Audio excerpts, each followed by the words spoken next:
Assalamualaikum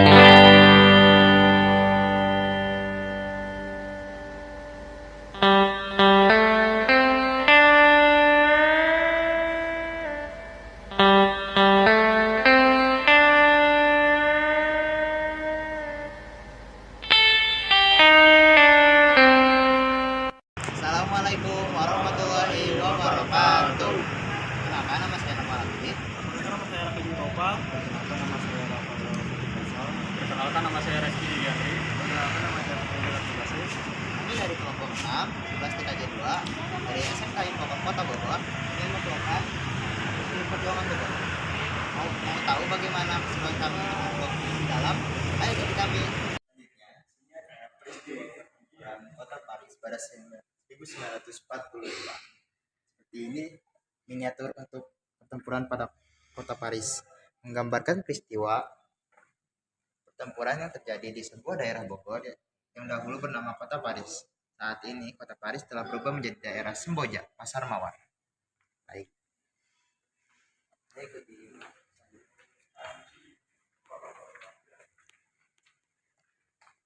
Ini adalah peristiwa pertempuran Maseng pada tahun 1945. Beginilah miniatur untuk pertempuran Maseng pada tahun 1945. Diorama ini menggambarkan peristiwa pertempuran yang berlangsung di daerah Maseng yang terletak di daerah Caringin, Bogor yang terletak pada tahun 1945. Ini adalah peristiwa pertempuran Gembrong Jambudipa pada tahun 1945. Gembrong Jambudipa merupakan diorama peristiwa pertempuran yang berlangsung di daerah perbatasan Cianjur sampai Sukabumi. Peristiwa ini terjadi pada tahun 1945 antara peristiwa Republik Indonesia dengan konvoi tentara Sekutu. Peristiwa ini masih memiliki keterkaitan dengan peristiwa Bojong Kokosan dan mencetuskan terjadinya peristiwa Bandung Lautan Api. Kita akan naik ke lantai 2.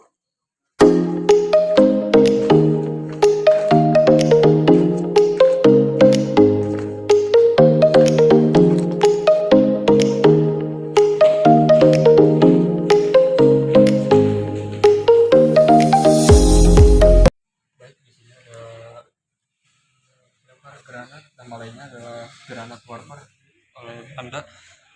Takiranto Jepang digunakan untuk melempar granat dan radius atau jarak yang lebih jauh. Dan ini ada mortir Jepang dinamakan meriam parit, pernah digunakan oleh pejuang Republik Indonesia, memiliki ukuran besar 80 inci. Dan ini ada mortir ukuran 30 inci dinamakan meriam parit karena pernah digunakan oleh pejuang Republik Indonesia dan memiliki ukuran besar 30 inci. Dan ini ada penangkis udara, dinamakan juga senjata penangkis pesawat terbang, digunakan untuk menembak pesawat terbang yang melintas di udara. Peluru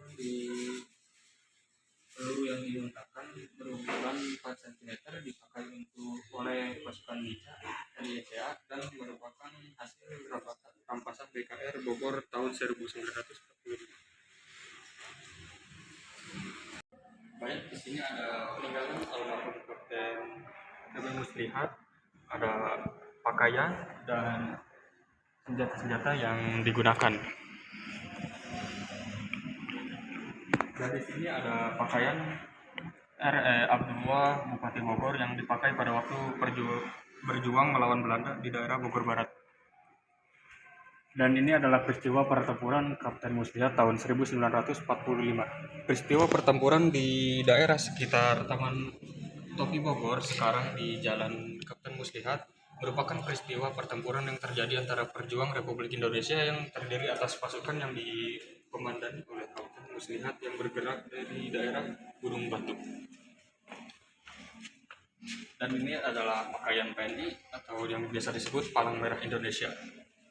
Ini adalah seragam polisi dipakai untuk serangan polisi di daerah Bogor dan sekitarnya tahun 1945 sampai 1949. Dan ini adalah senjata-senjata yang digunakan pada masa revolusi tahun 1945. Ada keris, pisau pendek, dan kujang. Dan di sini juga masih senjata. Di sini ada seperti tombak dan yang lainnya.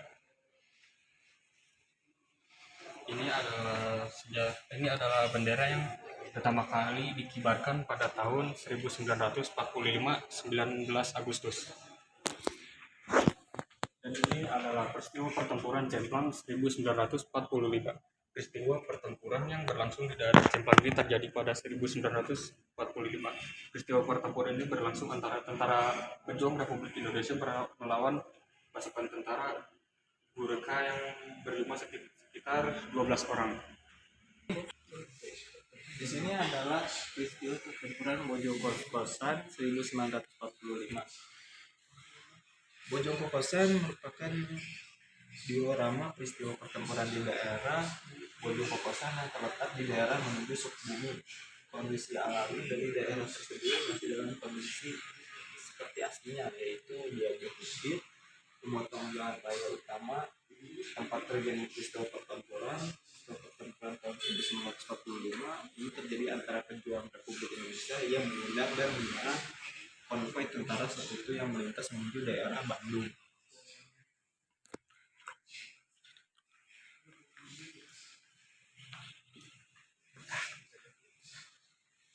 Dan di sini ada tentara Republik Indonesia dan wasiat pemimpin.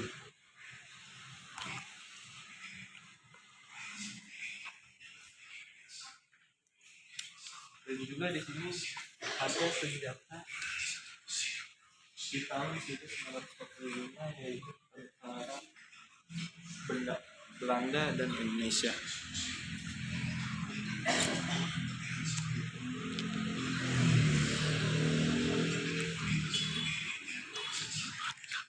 Di sini ada surat kabar dan maklumat dari para pejuang.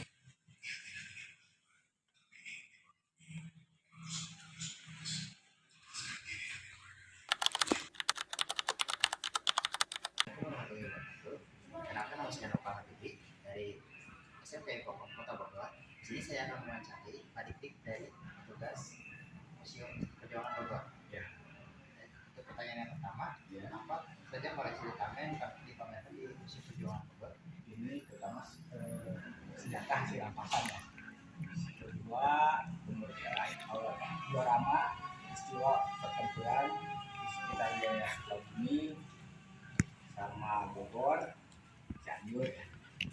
Terus para pahlawan, foto-fotonya, kemudian juga uang lama ya, dan lain-lain lah banyak di sini yang bersejarah.